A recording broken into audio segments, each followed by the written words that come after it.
There you are. My blood froze before my brain even caught up to the voice. I turned sharply inside the crowded JFK terminal and saw Ava shoving through travelers with mascara streaked under her eyes, rage making her reckless enough not to care who she bumped into. 3 weeks. 3 weeks since I walked into my apartment early and found her half-dressed with her coworker in my kitchen. 3 weeks of ignored calls, ignored apologies, ignored voice notes swinging between crying and blaming me for giving up too fast. And now she was here, in public, loud. "You seriously thought you could disappear?" she shouted.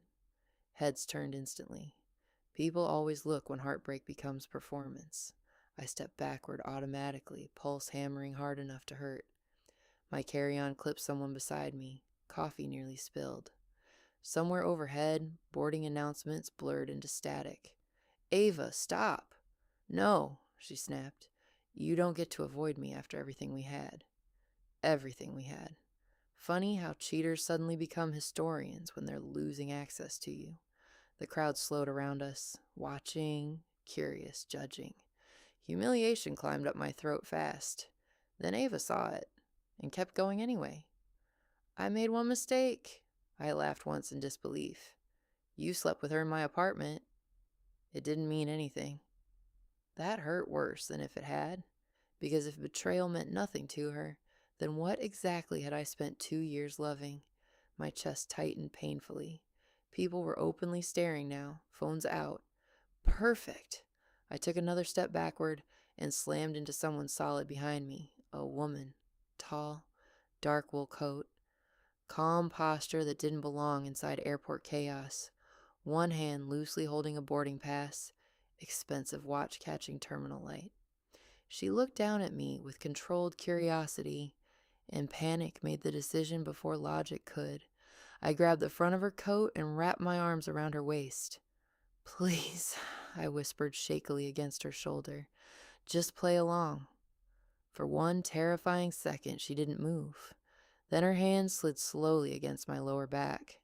Firm, steady, possessive enough to feel real. "Baby," she said smoothly over my head, voice low and devastatingly calm. "You said your flight was boarding." Ava stopped cold several feet away.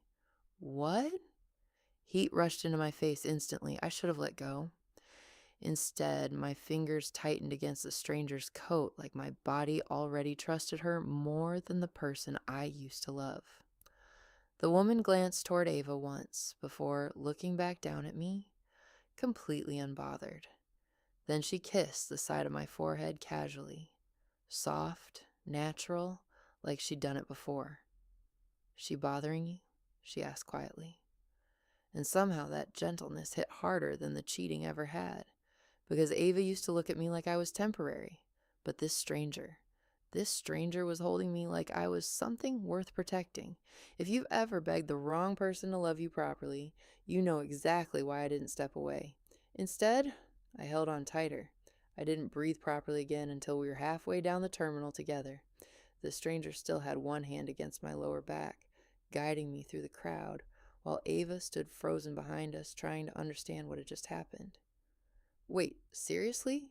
Ava shouted after me. "You moved on that fast?" The woman beside me didn't even turn around. I almost did. Almost. But then her thumb brushed lightly against my back in a quiet warning. "Keep walking." So I did. Only when we reached security did she finally release me. The sudden loss of contact felt strange enough to make me instantly aware of it. "You okay?" she asked calmly. I laughed shakily. "No, actually." That earned the smallest reaction from her. Not pity, something softer. "You handled that badly," she said. I blinked. "Excuse me. You should have blocked her weeks ago. You don't even know me." "No," she replied, "but I know what desperate people sound like in airports." Before I could answer, boarding for Seattle flashed across the overhead screen. Perfect timing. Or terrible timing. I grabbed my bag quickly. "Well, thanks for helping me." That's it?" Her gaze moved over me once, slow enough to tighten my stomach, unexpectedly. You're welcome, she said finally. Then she walked away toward first-class security, and somehow that should have been the end of it. Except it wasn't, because 2 hours later, exhausted and emotionally hollowed out, I boarded my flight to Seattle and stopped dead beside seat 14A, occupied by her. The same dark coat folded neatly beside her, same composed posture, same devastating calm. She glanced up from her tablet without surprise. Small world, she said. I stared. You've got to be kidding me. No. The universe clearly hated me. I slid into the seat beside her slowly, painfully aware of how good she smelled up close. Cedarwood, rain, something expensive underneath it. You could have warned me, I muttered. You looked busy escaping. Fair. The plane filled steadily around us while tension settled thickly between our seats. I'm Lyra, she said eventually. I gave my name quietly. She repeated it once, like she was testing how it sounded in her mouth. Dangerous mistake, because my body reacted immediately. So, Lyra said casually, does your ex always chase women through airports? Only after cheating on them. Her mouth curved slightly for the first time. She's stupid. The directness of it hit harder than expected. Not because I believed Ava was worth defending, because nobody had taken my side that quickly before. The flight attendant appeared beside us. Lyra ordered whiskey neat, then looked at me. You need one too. I'm trying not to make more bad decisions tonight. You already hugged a stranger in public, she said smoothly. That ship sailed. I laughed before I could stop myself, and for the first time in weeks, it didn't feel forced.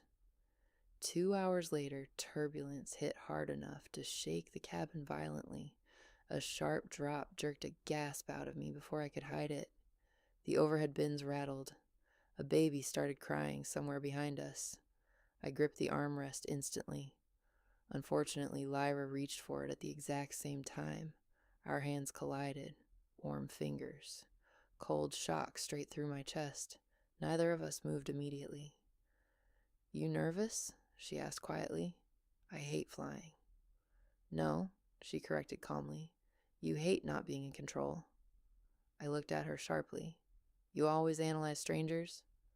Only interesting ones. Another violent shake hit the plane. My stomach dropped painfully. Before I could pull my hand away, hers covered it fully this time. Steady. Grounding. You're okay, she said softly. Simple words, but my body reacted embarrassingly fast to her voice alone. The cabin lights dimmed automatically around us. Everything suddenly felt smaller, closer. Her thumb brushed once against my knuckles. Accidental. Maybe. I swallowed hard. Neither of us acknowledged it. And somehow that made it worse. The turbulence stretched longer than expected. Every violent shake of the plane tightened something inside my chest until I couldn't even tell if I was anxious about flying anymore or about the fact that I didn't want Lyra to stop touching me. You're holding your breath, she murmured. I'm not. You are. I exhaled sharply through my nose. That tiny smirk returned. God, I already hated how much I wanted to see it again. You always this bossy? I muttered. Yes. That must be exhausting. No, she replied calmly. It's efficient. Another rough drop jolted the cabin. Instinctively, my fingers tightened around hers. Lyra noticed. Of course she noticed, but she didn't comment on it. Didn't tease me. Didn't make me feel weak for needing the contact. She just held my hand tighter, and somehow that kindness nearly destroyed me. Because heartbreak changes your standards without permission. Suddenly, basic care feels intimate. Suddenly, gentleness feels dangerous. Suddenly, one steady hand during turbulence feels more loving than entire relationships did. By the time we landed in Seattle, rain hammered against the airport windows, hard enough to blur the entire city into gray streaks. Perfect atmosphere for emotional collapse. My hotel reservation disappeared 5 minutes later. I'm sorry, the receptionist said without sounding sorry at all. We accidentally overbooked. I closed my eyes slowly. Of course this day still had more humiliation scheduled for me. Beside me, Lyra stayed silent for exactly 3 seconds before pulling out a black credit card. 1 room, she said calmly. I turned instantly. Absolutely not.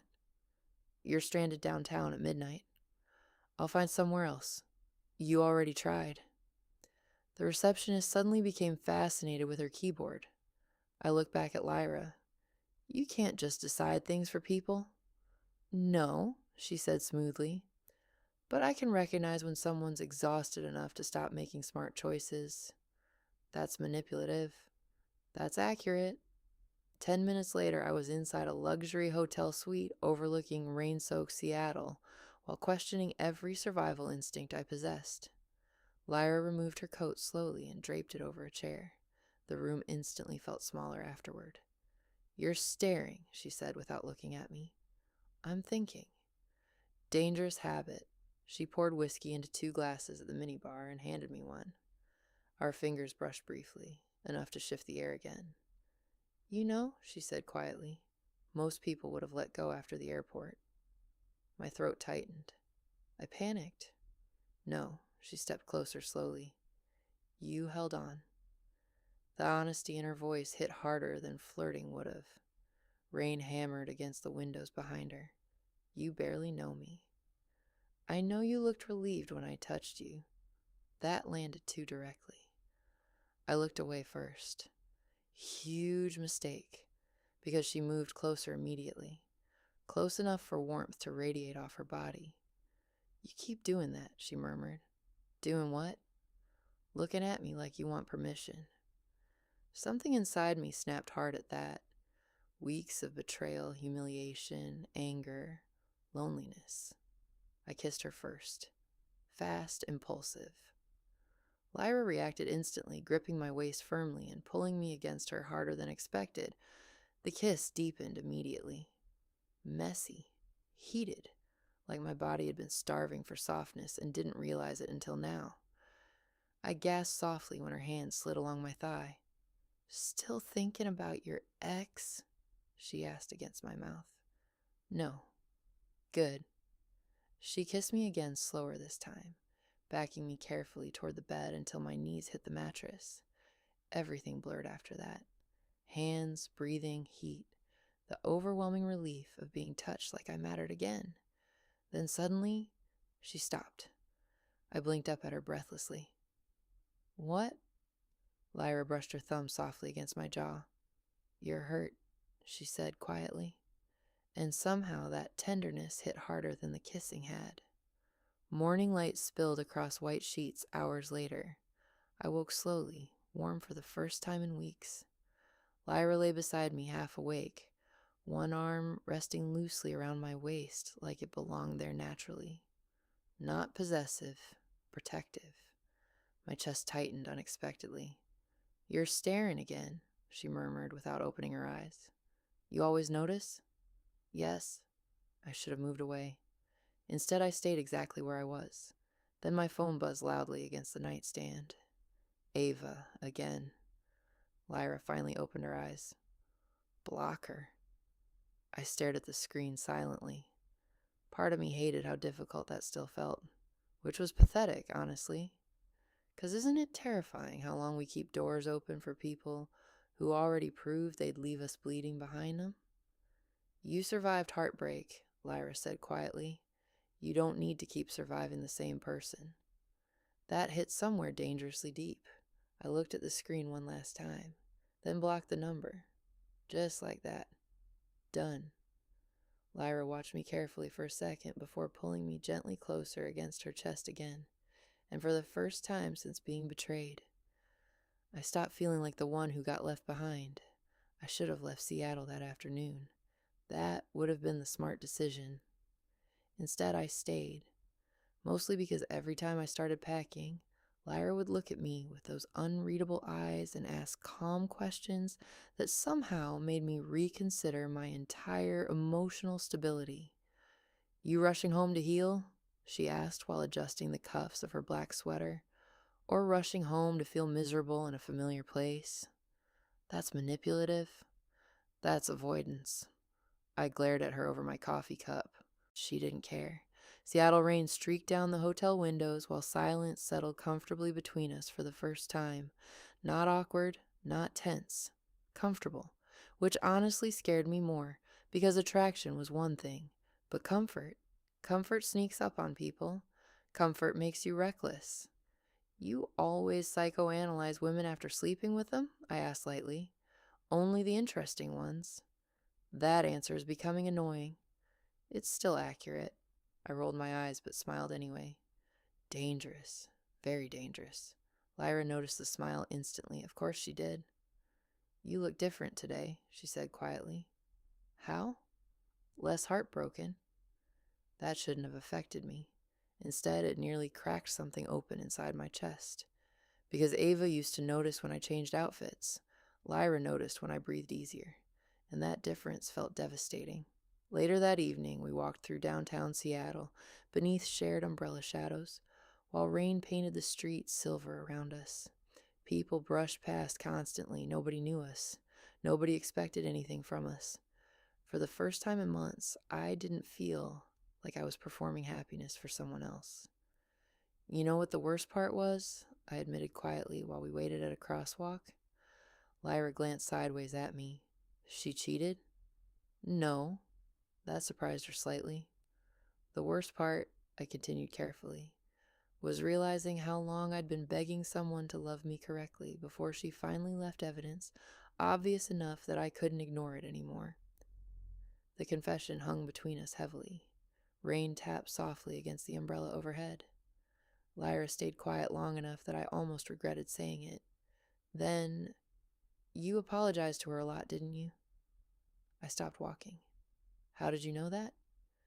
Because people who tolerate betrayal usually tolerated smaller wounds first. That hit with terrifying accuracy. I looked away immediately. Bad move. Because Lyra touched my chin gently, turning my face back toward her. You weren't difficult to love, she said softly. You were just loving someone selfish. My throat tightened painfully. Nobody had ever said that to me before. Not once. And maybe that's why people stay in broken relationships too long. Not because they enjoy suffering, but because eventually someone convinces them suffering is the most love they deserve. We ended up back at the hotel rooftop bar hours later, city lights glowing beneath drifting rain clouds. Lyra loosened slightly after her second whiskey.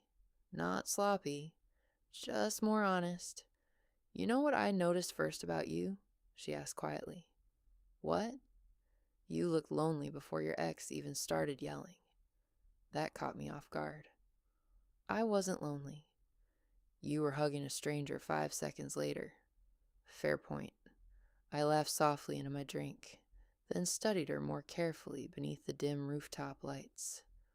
What about you? What about me? You rid people too easily, I said. Usually that means someone had to learn how.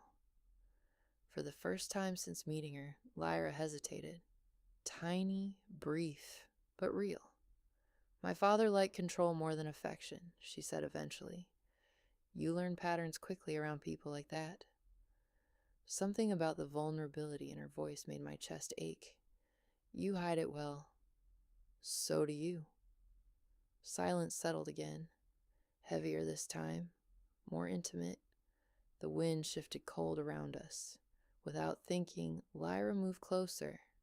Not dramatic, not seductive, instinctive.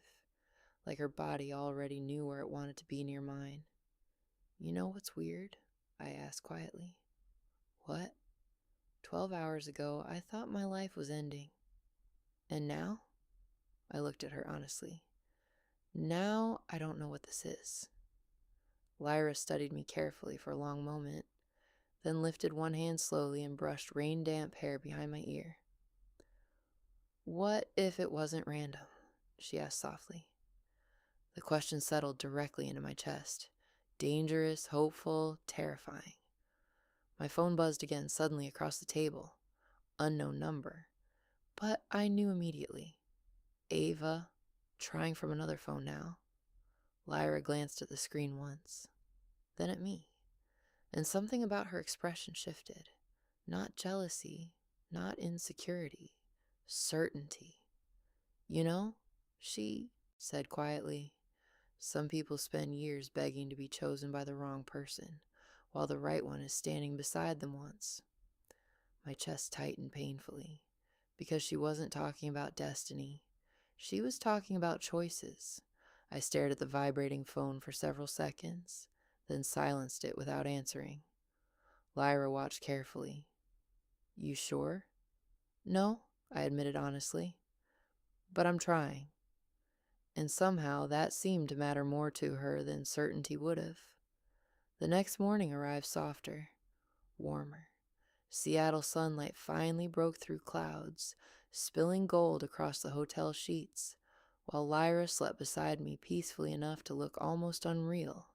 I watched her quietly for several minutes, the calm breathing, the loosened posture, the absence of walls she usually carried so carefully, and suddenly I realized something terrifying. I didn't want this to become one beautiful accidental weekend I spent years thinking about afterward. I wanted more, which was reckless, absolutely reckless, because heartbreak should make people cautious. Instead, somehow it had made me honest. Lyra stirred slightly before opening her eyes. You're staring again. You keep being worth looking at. That surprised a real laugh out of her. Small, beautiful. God, I wanted to hear it again immediately.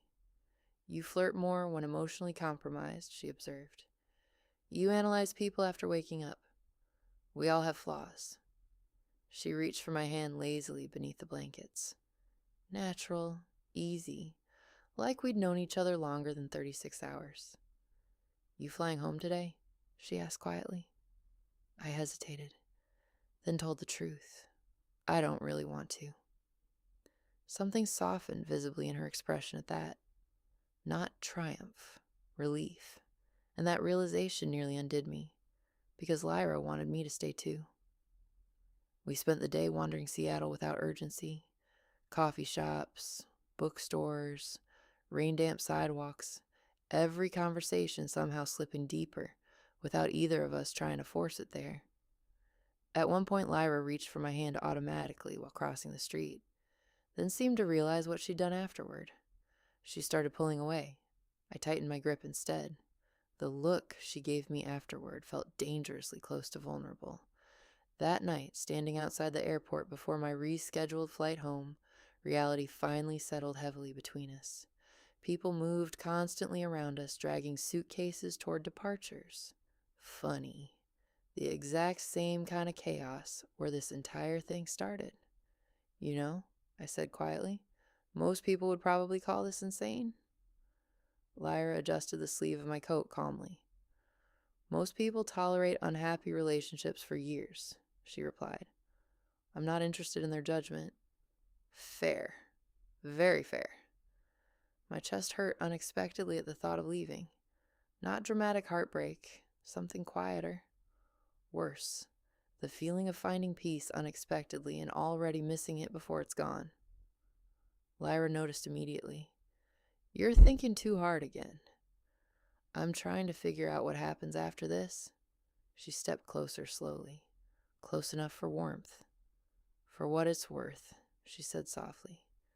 I don't think airports are supposed to give people back the same way they arrived.